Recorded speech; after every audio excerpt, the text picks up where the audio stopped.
Hi friends, நான் உங்கள் cooking குட்டிமா சேனல். இன்றைக்கி கேரட் சாதம் எப்படி செய்கிறதுன்னு பார்க்க போகிறோம். கடாய் எடுத்து எண்ணெய் காயவும் கடுகு போட்டு கருவேப்பிலை போட்டு நல்லா பொரிஞ்சு தாளிச்சுக்கோங்க. பூண்டு பச்சை மிளகா போட்டு நல்லா வதக்கிட்டு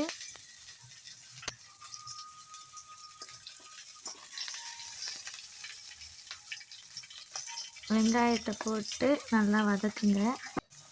வெங்காயத்தை போட்டு நல்லா வதக்கிட்டு தக்காளியை போட்டு நல்லா வதக்கிடுங்க. நல்லா வதக்கிட்டு கேரட்டை போட்டு நல்லா மிக்ஸ் பண்ணி மஞ்சத்தூள் மிளகாத்தூள் போட்டு நல்லா மிக்ஸ் பண்ணி விட்டுருங்க.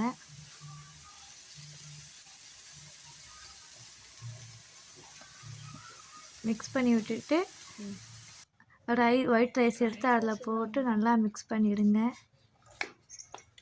மிக்ஸ் பண்ணி நல்லா மிக்ஸ் பண்ணோம்னா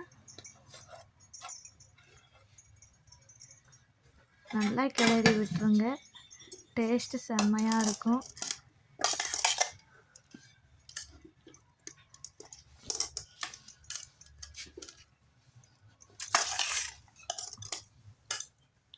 அருமையான கேரட் சாதம் ரெடி. நீங்களும் செஞ்சு பார்த்து சாப்பிட்டு பார்த்து டேஸ்ட் எப்படி இருக்குன்னு சொல்லுங்கள். தேங்க்யூ ஃபார் த வாட்சிங்.